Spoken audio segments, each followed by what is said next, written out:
संसद भवन पहुंच चुकी है निर्मला सीतारमण और ये आप देखिए, ये मुंह मीठा कराया है और राष्ट्रपति ने, देखिए जैसा अभी अवधेश जी कह रहे थे, अभिभावक की भूमिका है और उसी तरह से मुंह मीठा कराया है। अगर किसी इवेंट को ग्लोबल इवेंट बनाना हो तो ये भारत की जो पॉलिटिकल क्लास है उससे समझना चाहिए। भारत के अंदर जो है वो बजट पेश किया जा रहा है। जो बजट है ना, ये ऐसी तलवार है जिसके चलने से पहले ही हम देखते हैं कि अफरा तफरी हर बार मच जाती है, और जब ये तलवार चल जाती है तो फिर हर शोबा, हर शख्स इस तलवार से लगने वाले जख्म गिन रहा होता है, काफी दिन गिनता चला जाता है। तो बजट पेश कर दिया गया है और इस बजट की बड़ी बातें, किस तरह से और किन किन क्षेत्रों में सरकार अपना योगदान करेगी। मैन्युफैक्चरिंग को बढ़ावा देने के लिए सरकार ने बड़े कदम उठाए हैं, लेकिन देखिए कौन कौन से बड़े ऐलान हैं हम आपको बता रहे हैं। एवीसीजी कंटेंट क्रिएटर लैब निर्माण किया जाएगा। ग्राफिक कार्ड्स के लिए बजट में इनकम टैक्स में कोई बदलाव नहीं किया गया है, यानी इनकम टैक्स लैब में कोई बदलाव नहीं किया गया है। कोई रिबेट भी जो मिलती है उसमें कोई बढ़ावा किया जाए वो भी नहीं किया गया है, लेकिन आसानी की गई है। बजट में इनकम टैक्स में कोई बदलाव नहीं है, कोई बदलाव नहीं किया गया, यानी कोई राहत इनकम टैक्स में आम आदमी को या मिडिल क्लास को नहीं मिली है।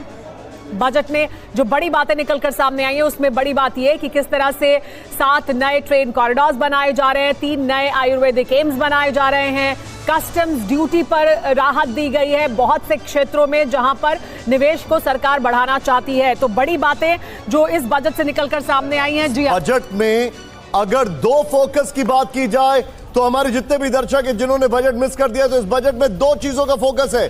नंबर 1 इंडिविजुअल हेल्थ और दूसरा देश की फाइनेंशियल हेल्थ। इंडिविजुअल हेल्थ की अगर बात की जाए, बायोफार्मा 10,000 करोड़ का एलोकेशन, इसके अलावा 3 नए all India institute of Ayurveda, फिर इसके अलावा अपग्रेडेशन ऑफ आयुष फार्मा और लैब, फिर 17 कैंसर की मेडिसिन को कस्टम से पूरी तरीके से उनके ऊपर जो है एग्जेम्प्ट कर दिया गया है। 7 गंभीर बीमारियां। अब बात करें देश की फाइनेंशियल हेल्थ की, तो डेफिसिट जो है वो 4.4% में रहेगा। एक टारगेट लेके चल रही थी, 4.3% का टारगेट रखा है। अगले साल 4.3% है, इस साल 4.4% है। टारगेट था 4.5% से नीचे रखना। दूसरी बड़ी बात जो उन्होंने डेट टू जीडीपी कहा है वो 55.6% है, और जो टारगेट उनका लॉन्ग टर्म है वो अराउंड 50% है। यानी देश की फाइनेंशियल हेल्थ और इंडिविजुअल फाइनेंशियल हेल्थ, ये इस बजट का फोकस है। मेरे ख्याल में दुनिया बदल रहा है और मेरे ख्याल में ये एक this is the time of flux. ये ऐसा वक्त है ये सब चीज लग रहा है, बदल रहा है। दोस्तों, क्या आपने कभी सोचा है कि एक बजट सिर्फ आंकड़ों का खेल नहीं बल्कि देश की दिशा तय करने वाला फैसला होता है? 2026 का बजट सामने आने के बाद हर कोई इसे अलग नजर से देख रहा है।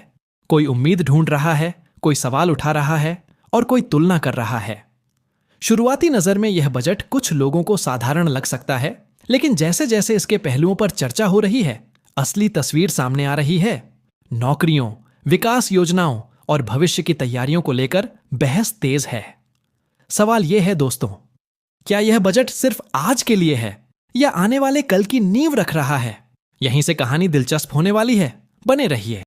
भारत की finance minister Nirmala Sitharaman 1500 CC Maruti पर सफ़र करती हैं और 1500 सीसी मारुति पर ही उन्होंने अपने ऑफिस पहुंचकर $1 बिलियन का इंडिया का बजट पेश किया है। ये एक ऐसी बात है कि जिसको याद रखना चाहिए। डूब के मर जाओ, ये मैंने उन लोगों के लिए कहा है कि जो दुनिया भर की जो सबसे कीमती और महंगी गाड़ियां होते हैं उन गाड़ियों पे सफ़र करते हैं और उनका बजट जो है वो बहुत ही थोड़ा होता है। इस वक्त इंडिया के बजट की न्यूज़ वायरल हो रही है पूरी दुनिया में। मेरे सामने दुनिया भर का मीडिया इस वक्त ओपन है। मैंने कहा, अचानक मेरी नज़र पड़ी इस बजट पर। मैंने कहा कौन सी खबर चल रही है? हर जगह पर एक ही खबर चल रही है। फ्रांस न्यूज़ से लेकर फ्रांस 24 से लेकर रॉयटर्स तक हर जगह पर खबर ये चल रही है कि इंडिया ऑन $24 बिलियन जॉब्स, जो कि ये जॉब्स क्रिएट की जा रही हैं 40 मिलियन से ज़्यादा यूथ के लिए। तो हर जगह पर खबर जो चल रही है, India's government spends $24 billion on employment and training. मैं आपके सामने सारे जो है इस वक्त जो मीडिया कह रहा है पूरी दुनिया का मैं आपके सामने रख देती हूँ। रॉयटर्स कह रहा है India's Modi spends billions on jobs. Bloomberg कह रहा है Modi's budget finally gives India's jobless a path to more money. शर्म आने चाहिए पाकिस्तानी गवर्नमेंट को, ठीक है, कि उस वक्त वो किस क्राइसिस से गुजर रहे हैं और हमारी जो है ये अपनी अयाशियाँ ख़त्म नहीं होती हैं, ठीक है। आज से आप कुछ अर्सा पीछे चले जाएं ना, ऑलमोस्ट 2 ईयर्स अगो इंडिया की इकोनॉमी पर, मईशत पर इतना क्रिटिसिज्म उसको हो रहा था कि आपकी सोच होगी। जो ये बजट दिया है ना, जिन जिन मुल्कों को दिया तो पाकिस्तान के खिलाफ यूज़ होने के लिए दिया है। अब अफगानिस्तान है, आपको पता है अफगानिस्तान पाकिस्तान के अंदर अब दहशतगर्दी का रेटिंग चल रहा है, हम इसकी जंग लड़ रहे हैं। अब बांग्लादेश से भी ऐसा ही हो रहा है हमारे साथ। इन मुल्कों के साथ जिन जिन मुल्कों को उसने अपना बजट पेश किया है ना, जो पैसे दे रहा है, तो वो सिर्फ पाकिस्तान के खिलाफ दे रहा है। इंडिया में हमेशा उनकी एक यानी कि दोस्ताना पॉलिसी रही है और वो हमेशा से अपनी अवाम के लिए कोई ना कोई सब्सिडीज़ वगैरह लॉन्च करते रहे, जबकि पाकिस्तान में इसके वस्ट एक अलहदा ही हमारी जंग चल रही है अपनी नाव में। मतलब कि हम पाकिस्तान का जो बेड़ा गर्क हो रहा है, यानी उसका किसी को भी आइडिया नहीं है। अगर किसी इवेंट को ग्लोबल इवेंट बनाना हो तो ये भारत की जो पॉलिटिकल क्लास है उससे समझना चाहिए। भारत के अंदर जो है वो बजट पेश किया जा रहा है और कहा जा रहा है कि जो रिजर्व बैंक ऑफ इंडिया है उसके अगर आप स्टैटिस्टिक्स पे जाएं या जो ग्लोबल स्टैटिस्टिक्स पे जाएं, मोर देन 47 मिलियन जॉब्स जो है वो क्रिएट की हैं पिछले 12 महीनों में इंडिया ने। 47 मिलियन। पाकिस्तान में बात हो रही है हर रोज लोग जॉबलेस हो रहे हैं, हर रोज। इस वक्त 643 मिलियन 645 मिलियन के करीब जॉब्स उन्होंने क्रिएट की हुई हैं आउट ऑफ 1.4 बिलियन पीपल। अब आप इमेजिन करें कितने बड़े पैमाने पे जॉब के ऊपर कितना बड़ा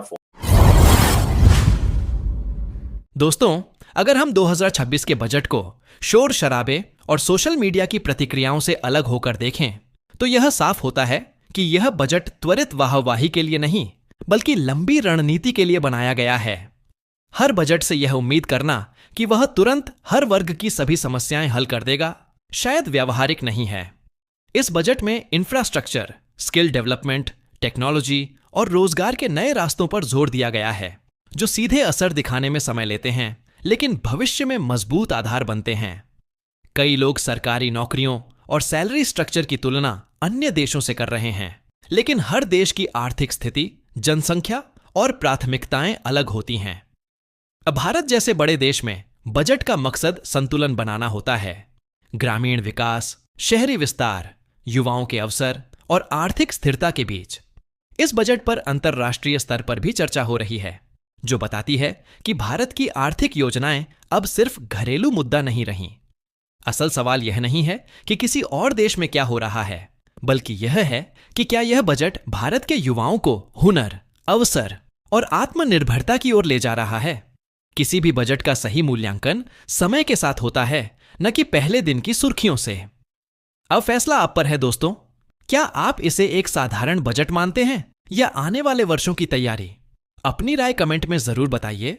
वीडियो पसंद आए तो लाइक करें, शेयर करें और चैनल को सब्सक्राइब करना न भूलें, क्योंकि यहां हम बात करते हैं तथ्यों की, शोर की नहीं।